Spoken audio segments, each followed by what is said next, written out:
नमस्कार, स्वागत है आपका न्यूज टीट पर। मैं हूं आपके साथ अनुराग सिंह। खबर विशेष आप देख रहे हैं। खबर विशेष का रुख करेंगे, लेकिन उससे पहले बड़ी खबर आपको बता दें। मध्य प्रदेश विधानसभा का बजट सत्र स्थगित कर दिया गया है। 20 जुलाई से शुरू होने वाला था ये बजट सत्र। प्रभारी राज्यपाल को प्रस्ताव भेजा जाएगा। सर्वदलीय बैठक में इस पर फैसला लिया गया है। सीएम शिवराज, नरोत्तम मिश्रा, कमलनाथ, एनपी प्रजापति इस बैठक में मौजूद थे और बजट सत्र मध्य प्रदेश का स्थगित कर दिया गया है। राज्यपाल आनंदीबेन पटेल को इसके लिए प्रस्ताव भेजा जाएगा।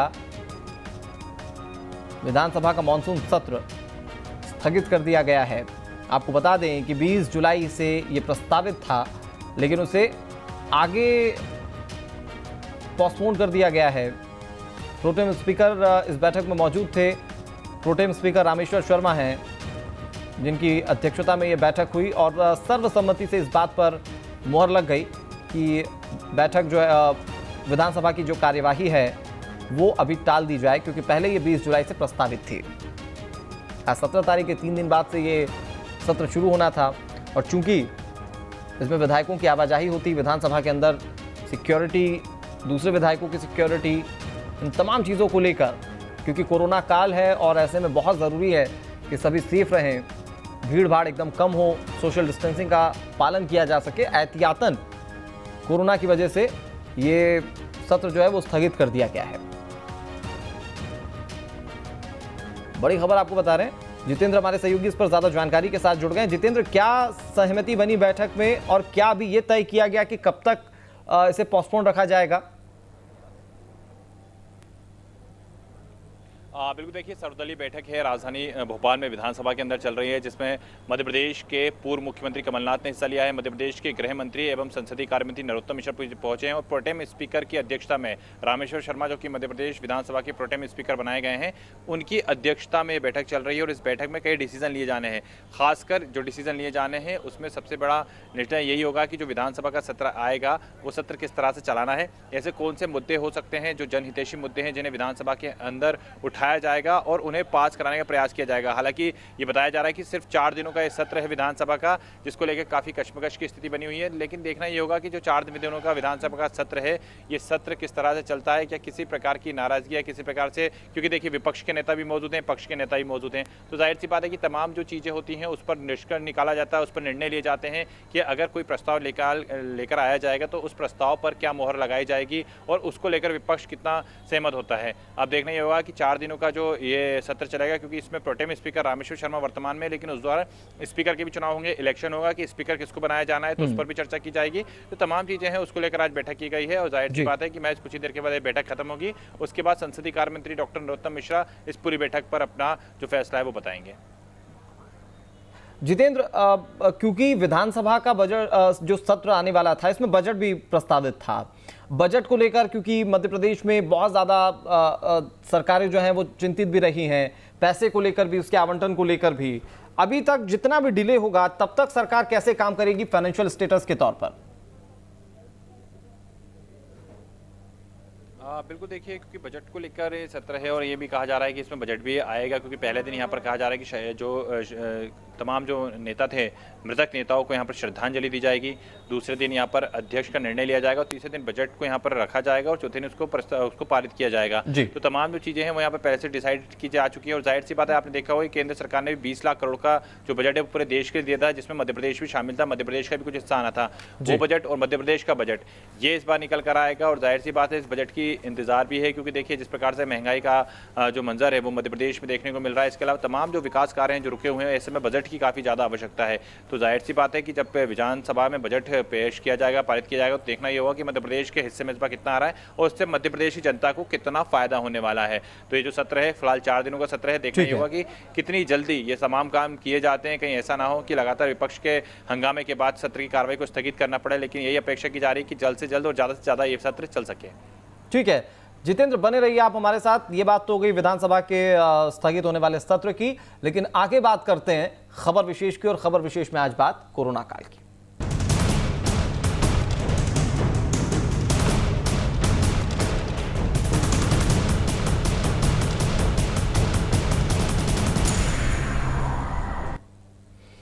तो देश के इस कोरोना काल में कोरोना आउट ऑफ कंट्रोल हो चुका है। कोरोना संक्रमितों की संख्या 10 लाख के पार पहुंच गई है। हालात यहां तक पहुंच गए हैं कि पिछले 3 दिन के अंदर 1 लाख से ज्यादा नए केस सामने आए। ऐसे में सवाल यह खड़ा हो रहा है कि कोरोना की रफ्तार पर ब्रेक आखिर कैसे लग पाएगा और कब लगेगा। इस आफत से राहत कैसे मिल पाएगी। देश में कोरोना आउट ऑफ कंट्रोल हो चुका है और इसके लिए जिम्मेदार कौन है। कोरोना संक्रमितों का आंकड़ा 10 लाख के पार जो हुआ है, आने वाले समय में यह आंकड़ा कम से कम पर सीमित रहे, इसके लिए कदम क्या उठाए जाएंगे। आने वाले समय के लिए तमाम सवालात तैयार हैं। इन सवालों पर मंथन हम करेंगे, इस पर बातचीत हम करेंगे। लेकिन अभी स्थिति क्या है कोरोना को लेकर और खासतौर पर मध्य प्रदेश की हालत क्या है, यह आपको समझाते हैं इस रिपोर्ट के जरिए। देश में आउट ऑफ कंट्रोल हुआ कोरोना, संक्रमितों की संख्या 10 लाख के पार। पिछले 3 दिनों में 1 लाख से ज्यादा केस। देश में कोरोना की रफ्तार अब डराने लगी है। देश में तेजी से बढ़ रही संक्रमितों की संख्या चिंता बढ़ा रही है। कोरोना की रफ्तार का आलम यह है कि देश में संक्रमितों की संख्या 10 लाख को पार कर चुकी है। अमेरिका और ब्राजील के साथ भारत उन देशों में शुमार हो गया है जहां 10 लाख से ज्यादा केस सामने आ चुके हैं। हालांकि राहत की बात यह है कि देश में कोरोना संक्रमित मरीज तेजी से ठीक भी हो रहे हैं और रिकवरी रेट बढ़कर 63% के ऊपर जा चुका है। वहीं मृत्यु दर 2.55% है। वहीं केंद्रीय स्वास्थ्य मंत्री डॉक्टर हर्षवर्धन ने ट्वीट कर कहा कि देश में अब कोरोना वायरस का रिकवरी रेट 63.25% हो चुका है। स्वास्थ्य मंत्री हर्षवर्धन ने यह भी कहा कि देश में कोविड-19 संक्रमण के ज्यादातर मामले मामूली लक्षण वाले हैं। मात्र 0.32% मरीज वेंटिलेटर पर हैं और 3% से कम मरीजों को ऑक्सीजन की जरूरत है। वहीं अगर बात मध्य प्रदेश की करें तो यहां भी कोरोना संक्रमण थमने का नाम नहीं ले रहा है। अनलॉक की शुरुआत के साथ ही तेजी से केस बढ़ने लगे हैं। प्रदेश में कोरोना संक्रमितों की संख्या 20,000 के पार हो चुकी है। पिछले 24 घंटे में 735 नए मामले सामने आए और 7 लोगों की मौत हो गई, जबकि प्रदेश में अब तक 689 लोग कोरोना के चलते अपनी जान गंवा चुके हैं। शुरुआती राहत के बाद छत्तीसगढ़ में कोरोना संक्रमण तेजी से बढ़ा। छत्तीसगढ़ में पिछले 24 घंटे में सबसे ज्यादा 197 कोरोना पॉजिटिव मरीज मिले। प्रदेश में संक्रमितों का आंकड़ा 4,754 हो गया है।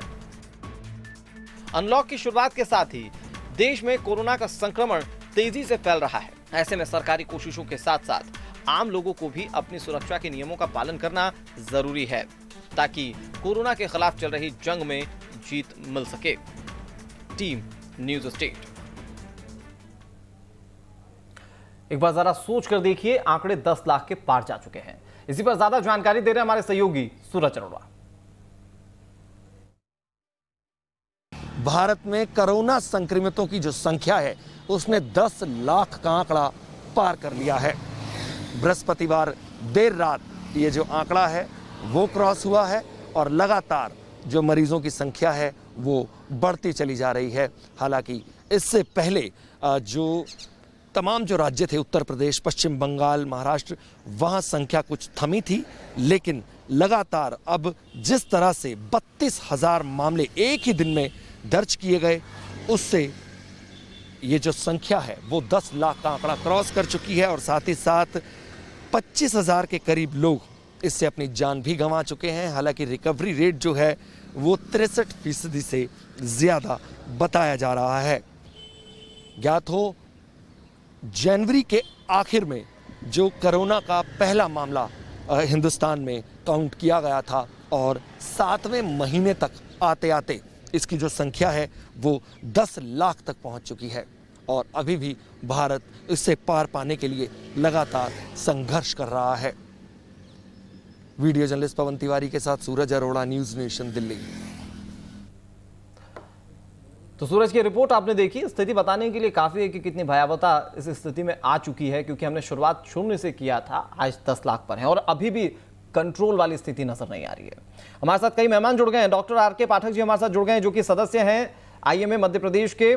इसके अलावा रोमा भट्टाचार्य जी हमारे साथ जुड़ गए हैं, जो कि साइकाट्रिस्ट हैं। उनसे हम समझने की तमाम दूसरे पहलुओं पर कोशिश करेंगे। आप दोनों का बहुत बहुत स्वागत है। इसके अलावा जितेंद्र हमारे साथ जुड़ गए हैं, जो कि मध्य प्रदेश की स्थिति पर हमसे बातें करेंगे। सबसे पहले आर.के. पाठक जी, 10 लाख पहुंच गए हम लोग। बहुत हद तक अंदाजा भी था, बहुत हद तक हम सोच भी रहे थे कि यहां तक ना पहुंचे, जैसे तैसे हम बच जाएं। लेकिन अब यहां पर पहुंचने के बाद क्या स्थिति कंट्रोल हो सकती है अभी भी? क्योंकि लोग जो हैं अनलॉक पार्ट 1, पार्ट 2 में अब जा चुके हैं, वो ये सोच ही नहीं पा रहे हैं कि कोरोना अभी भी उनको अटैक कर सकता है, ये कितनी नुकसान पहुंचा सकता है।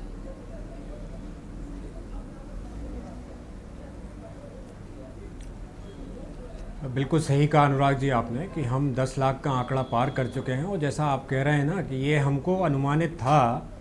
भारत सरकार की एक रिपोर्ट है जो कह रही है कि अनुमानित करीब करीब ये करोड़ के ऊपर जाएगा 10 अगस्त तक, ऐसा लगता है।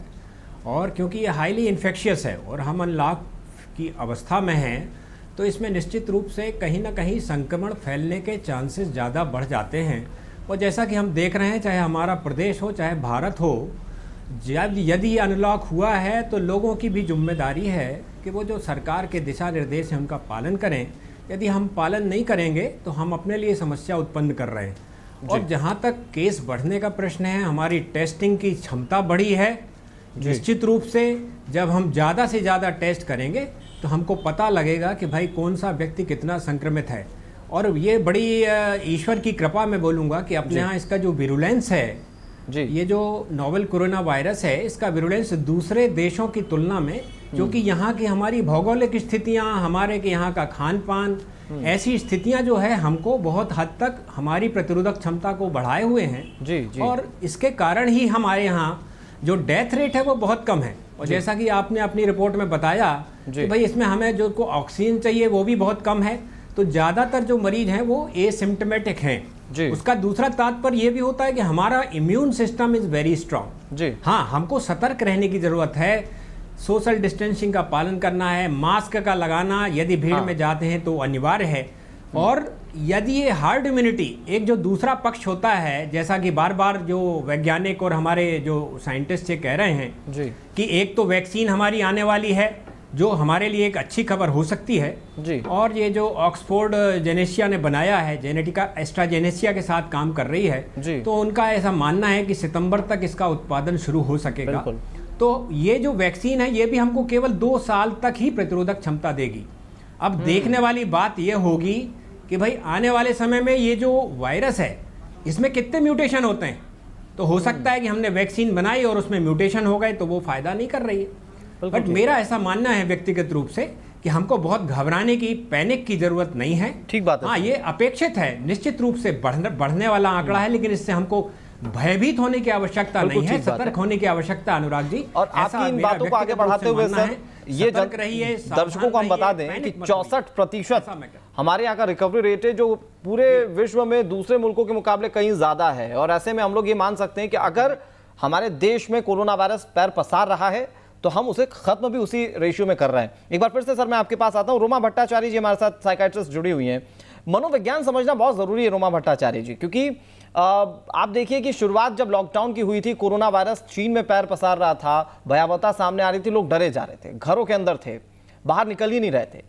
लॉकडाउन 1, 2, 3 बहुत अच्छा गया, सख्ती भी थी, लोग डरे भी थे, लेकिन अनलॉक पार्ट 1 में मानो लोगों को पंख लग गए हो। ये सोच ऐसी क्यों बदल गई? क्या कोरोना वायरस का डर इसलिए खत्म हो गया कि सहूलियतें मिल गई, या फिर लोगों को ये समझ में आ गया कि ठीक है धीरे धीरे ठीक ही हो जा रहे हैं, हम लोग अगर अपनी दिनचर्या में रहेंगे तो ज्यादा सावधानी बरतने की जरूरत नहीं है? जी बिल्कुल। देखिए, इंसान एक भावनात्मक प्राणी है और इंसान हमेशा भावनाओं के अनुसार ही उसका व्यवहार होता है। कोरोना की महामारी जब अपने देश में धीरे धीरे जनवरी के बाद से पसरने लगी तो गवर्नमेंट के, सरकार के इतनी ज्यादा उसके लिए जागरूकता फैलाने का काम हुआ, चाहे टीवी के माध्यम से हो, समाचार पत्र के माध्यम से हो, मोबाइल फोन के माध्यम से हो, तो लोगों में, और चूंकि जब लॉकडाउन हो गया तो लोग उसकी ग्रेव मतलब इम्पोर्टेंट है, सतर्क रहना है, ये इसकी अनिवार्यता को लोग समझे और लॉकडाउन का पालन भी लोगों ने किया। लेकिन हमेशा लॉकडाउन नहीं रह सकता, life has to move on. लेकिन इतनी जागरूकता के बाद भी जब अनलॉक की प्रोसीजर शुरू हुई तो लोग भी इतने ज्यादा रिलैक्स हो गए, एज इफ कि कोरोना चला गया है, जबकि कहा जा रहा है लगातार कि आप जो है प्रिकॉशंस रखिए, फिजिकल डिस्टेंसिंग मेंटेन करिए, फेस मास्क यूज करिए, सैनिटाइज रहिए, भीड़ भाड़ वाली जगह में न जाएं, अननेसेसरी घर के बाहर न निकलें। लेकिन अब हमारे देश में तो ऐसा होता है कि जब तक बहुत ज्यादा सख्ती नहीं की जाए, लोगों को बातें शायद उतनी समझ में नहीं आती। लेकिन एक पॉजिटिव चीज भी है कि मैक्सिमम लोग जो है ना, ये मानूंगी कि 60-70% लोग तो फिर भी फिजिकल डिस्टेंसिंग पालन करने की कोशिश करते हैं, घर से बेवजह नहीं निकलते हैं। लेकिन ये जो 30-40% लोग हैं जी, ये इनकी मानसिकता ऐसी है कि भगवान रोमा जो जी, इसमें है, बहुत दुखद पहलू ये है कि अगर एक व्यक्ति भी इसमें ध्यान नहीं रख रहा है, बाकी लोग तो ध्यान रख रहे हैं, लेकिन अगर वो किसी के संपर्क में आ जाए तो फिर दूसरों के सस्पेक्टेड होने के चांस कहीं ज्यादा बढ़ जाते हैं। ये ऐसा देखने को भी कई बार मिला है। आ रहे हैं मैम, एक बार फिर से आपके पास आते हैं। हमारे साथ सुभाष शुर्के जुड़ गए मुंबई से, क्योंकि महाराष्ट्र इस वक्त सबसे ज्यादा प्रभावित है। सुभाष, 10 लाख तक कोरोना मरीजों का आंकड़ा पहुंच गया, ये बहुत ज्यादा डराने वाली बात है, और महाराष्ट्र में, मुंबई में खास तौर पर इसे रोकथाम के लिए तमाम कदम उठाए जा रहे हैं। स्थिति वहां पर क्या नजर आ रही है? क्योंकि धारावी जैसे इलाकों की बात की जाए, बहुत डेंस इलाके हैं, लोगों से एक से दूसरे में बहुत ज्यादा जुड़ाव है, वहां पर सावधानी किस तरह से? देखिए अनुराग, महाराष्ट्र में 2,84,000 केसेस अब तक हो चुके हैं और उसमें से 11,000 लोगों की मृत्यु हुई है। लेकिन जो एक्टिव केसेस है वो 1,14,000 है और 1,58,000 लोग ठीक होके अपने घर पहुंचे हैं जी। जो आपने बात धारावी की, धारावी में तो अभी कंट्रोल हो रहा है। धारावी और मुंबई की जो बाकी स्लम्स है वहां पर कंट्रोल हो रहा है, लेकिन हाई राइज यानी जो इमारतों में है वहां पर यह संख्या बढ़ रही है। और खास करके मैं आपको बताऊं कि मुंबई के जो सबर्बन इलाके हैं यहाँ पर ज्यादा संख्या बढ़ रही है, क्योंकि ये यहाँ पे रहने वाले लोग मुंबई में काम करने आते हैं और उसके बाद वो अपने घर चले जाते हैं। तो कहीं ना कहीं मुंबई से वायरस लेके वो अपने घर चले गए, और यही कारण है कि मुंबई का कंट्रोल हो रही है, लेकिन मुंबई के बाहर के इलाके हैं वो ज्यादा उसमें प्रभावित है वायरस से। और यही कारण है कि चेस द वायरस नाम का स्कीम महाराष्ट्र गवर्नमेंट ने शुरू किया है, जिसके तहत हर घर में जाकर टेस्टिंग हो रहा है। इसका एक प्रॉपर हमें नतीजा भी देखने को मिलेगा सुभाष, जिसकी हम उम्मीद कर सकते हैं। लेकिन जिस तरह से चेस द वायरस की बात की जा रही है, जितेंद्र, किल कोरोना अभियान को छेड़ा गया मध्य प्रदेश में, बहुत संक्षेप में आप जरा बताइए, किल कोरोना कहां तक जाते हुए नजर आ रहा है, कितना कोरोना किल हो रहा है? हालांकि टेस्टिंग बढ़ रही है तो नंबर ज्यादा ही सामने आ रहे हैं।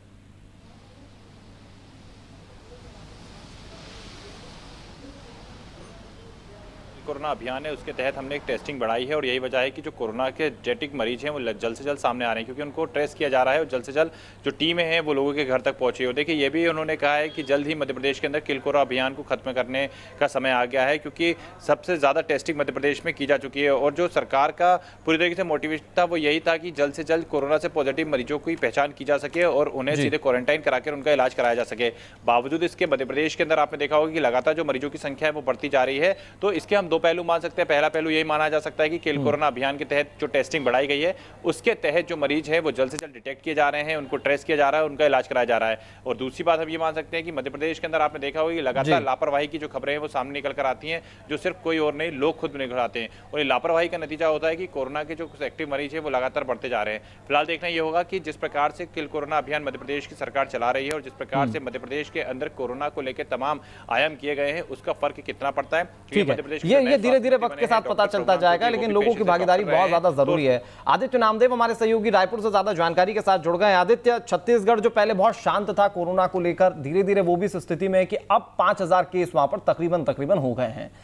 क्या स्थिति छत्तीसगढ़ में आने वाले समय में हम देख सकते हैं या आंक सकते हैं यहां से? क्योंकि अगर लोग समझेंगे तो यहां तक रोक पाना संभव है, लोग नहीं समझेंगे तो 10,000 इससे ज्यादा या उससे कहीं ज्यादा हम लोग केसेस छत्तीसगढ़ में देख सकते हैं।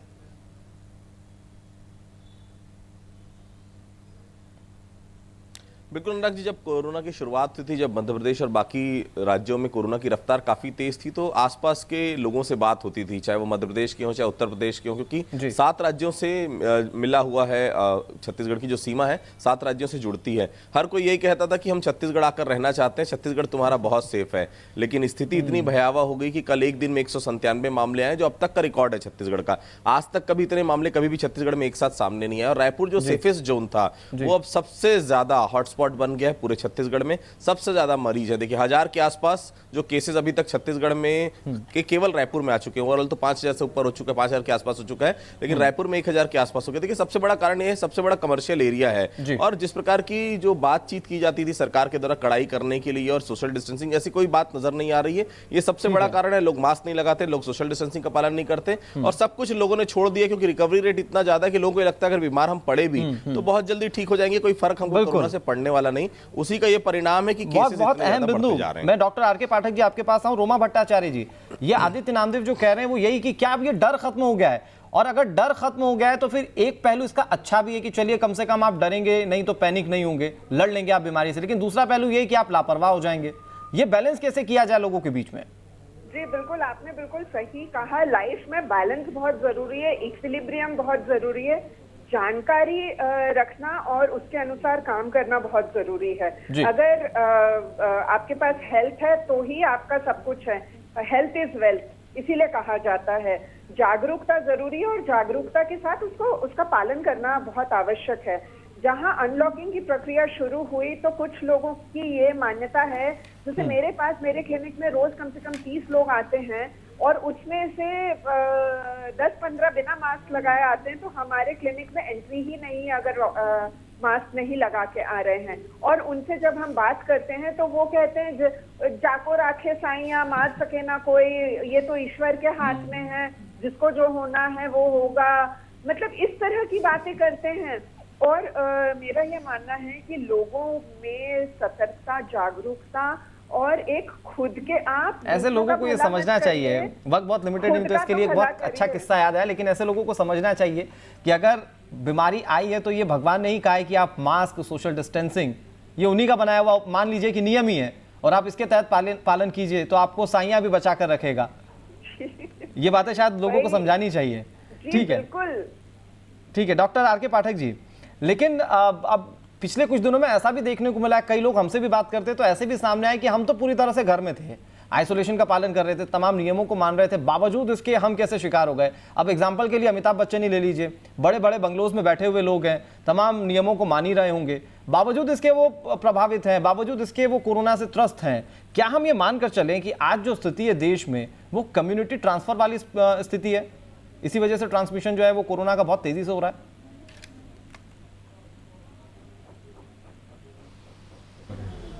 बहुत बढ़िया प्रश्न आपने अनुराग जी उठाया है जी। और मेरा व्यक्तिगत रूप से ऐसा मानना है कि we are in the third stage और ये कम्युनिटी स्प्रेड की दिशा में हम जा रहे हैं, ये तय है, ठीक है ना जी। लेकिन हमको इससे भयभीत होने की आवश्यकता नहीं, ये तो कम्युनिटी स्प्रेड है। ऐसा हम लोग क्लिनिक में भी मरीज देखते हैं, चाहे वो जबलपुर की बात करें, चाहे ग्वालियर की बात करें, चाहे छोटे गाँवों में, कस्बों में, गाँवों में बहुत फैल चुका है। इसका तात्पर्य होता है कि ये जो कम्युनिटी स्प्रेड में है इसको हमको स्वीकार करना चाहिए और उसके लिए हमको ऐसी सरकार को व्यवस्था बनाना चाहिए कि भाई ऑक्सीजन जनरेटिंग प्लांट्स लगाएं, इंफ्रास्ट्रक्चर को बढ़ाएं। ये बीमारी हमको ये संदेश देती है कि हमारी जो स्वास्थ्य सेवाओं में जीडीपी का बहुत कम प्रतिशत आज तक सरकारें करती रही हैं, बिल्कुल उनको निश्चित रूप से स्वास्थ्य सेवाओं में ज़्यादा जीडीपी का योगदान देना चाहिए, इंफ्रास्ट्रक्चर बनाना चाहिए, क्योंकि आने वाले समय में यदि अचानक मरीज बढ़ते हैं तो उनको यदि ऑक्सीजन की आवश्यकता होती है, छोटी जगहों पर इवन ऑक्सीजन प्लांट्स नहीं बीमारी है तो लोगों को सीखिए कि आपकी बॉडी जो है अगर वो इम्यूनाइज्ड है, अगर वो पूरी तरह से स्वस्थ है तो आप बीमारी से लड़ सकते हैं। सरकार को ये समझने की जरूरत है कि आपको तैयार रहना पड़ेगा, इंफ्रास्ट्रक्चर इतना बेहतर करना पड़ेगा कि आप लोगों का इलाज सही समय पर दे पाए। ये बहुत अच्छी बात आपने डॉक्टर साहब कही है, ये बातें ऊपर के लेवल तक भी पहुंचनी चाहिए। बहुत संक्षेप में, अब सुभाष शिर्के मैं आपके पास आता हूं, बहुत संक्षेप में मुझे ये जरा बता दीजिए कि बारिश का मौसम शुरू हो चुका है और सबसे ज्यादा इस वक्त बारिश जो है वो मुंबई में देखने को मिल रही है, आप भी भीगते हुए दिख रहे हैं हमें। क्या बारिश के मौसम में खास तौर पर एहतियात लोग बरत पा रहे हैं? क्या उनके जहन में इस चीज को लेकर जागरूकता है? क्योंकि इम्यूनिटी को लेकर जो तमाम परेशानियां बारिश के मौसम में होती हैं।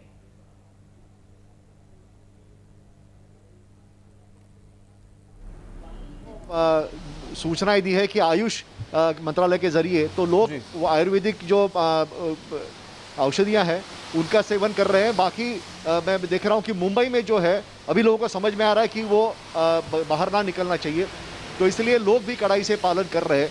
महाराष्ट्र के बाकी इलाकों में मैं देख रहा हूं कि लोग अभी खुद मान रहे हैं कि अगर कोरोना को रोकना है कम से कम बाहर नहीं निकलना चाहिए, क्योंकि मुंबई की हमने वो भी तस्वीरें देखी जब चौक चौराहों पर बड़ी भीड़ इकट्ठा हो जा रही थी। जितेंद्र, लेकिन मध्य प्रदेश ऐसा राज्य है जहां पर अब लॉकडाउन जैसी भी स्थिति कई शहरों में बन रही है।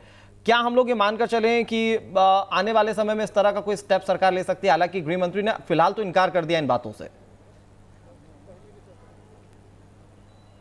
बिल्कुल, देखिए जिस प्रकार से मरीज बढ़ेंगे अनुराग, तो जाहिर सी बात है कि इससे कड़े फैसले लेने पड़ेंगे, सख्त रवैया प्रशासन को अपनाना ही पड़ेगा, चाहे वो स्थानीय प्रशासन से लगाया जाए या फिर गृह मंत्रालय से निकाला जाए। सख्त रवैया और सख्त प्रशासन अगर सख्ती के साथ काम करेगा तो जाहिर सी बात है कि लोगों पर कहीं ना कहीं कंट्रोल किया जा सकेगा और जो कोरोना के बढ़ते हुए मामले हैं ये कम होंगे। फिलहाल मध्य प्रदेश के अंदर आपने देखा 20,000 प्लस जो मामले हैं वो सामने आ चुके हैं और ऐसे में अब सवाल ये उठता है कि आखिर लोग इतने गंभीर मामलों के बाद भी सबक क्यों नहीं ले रहे हैं। तो जाहिर सी बात है अभी आपने देखा कि स्थानीय प्रशासन क्राइसिस के आधार पर 3 जगहों पर जो लॉकडाउन है वो लगाया गया है। भोपाल के भी कैरसिया जो क्षेत्र है तहसील यहाँ के रिजल्ट बहुत कुछ निर्भर करेंगे कि क्या दूसरे जगहों पर भी स्थानीय प्रशासन इस तरह की कोई चीज सोचे।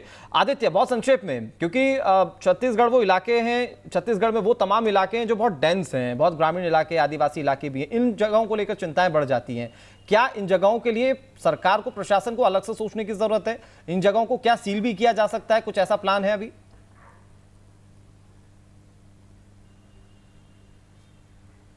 देखिए, दो चीजें अनुराग जी। एक तो सबसे पहली बात, अब लॉकडाउन ने आपको स्मार्ट लॉकडाउन करना पड़ेगा क्योंकि अर्थव्यवस्था पूरी तरह से बेपटरी हो चुकी, पूरे शहर को आप बंद नहीं कर सकते। हाँ, जहां मरीज बढ़ रहे हैं उस इलाके को जरूर आपको पूरी तरह से लॉकडाउन करना पड़ेगा। ये एक नई स्ट्रेटेजी है जो सरकार को काम करना पड़ेगा। दूसरी महत्वपूर्ण चीज, नारायणपुर जैसी जगह जो पूरा डेंस नक्सल प्रभावित इलाके, 100 से ज्यादा मरीज वहां पर हो गए। तो बस्तर में जिस प्रकार से कोरोना फैल रहा है, हालांकि वो अर्धसैनिक बलों से ही है, फिर भी बहुत एहतियात रखने की जरूरत है। ऐसी जगह जहां ज्यादा फैल रहा है वहां लॉकडाउन की बहुत जरूरत है और लॉकडाउन नहीं, पूरी तरह से लॉकडाउन की जरूरत है, तभी हम इस कोरोना पे काबू पा पाएंगे। नहीं तो हाथ से ठीक है, ये तमाम चीजें देखनी समझनी बहुत जरूरी है। सरकार अपने स्तर पर देखे, प्रशासन अपने स्तर पर और लोग अपने स्तर पर। बहुत शुक्रिया डॉक्टर पाठक, डॉक्टर रोमा भट्टाचार्य, जितेंद्र, आदित्य और सुभाष हमारे साथ जुड़ने के लिए, तमाम जानकारी हम तक पहुंचाने के लिए। बार बार हम ये बात कह रहे हैं कि अब तो 10 लाख के पार हम लोग हो गए, अब तो आप कम से कम समझ जाइए क्योंकि आपका बचाव आपके हाथ में है। रुक रहे हैं एक छोटे से ब्रेक के लिए, ब्रेक के उस पार भी खबरें लगातार न्यूज़ स्टेट पर जारी हैं।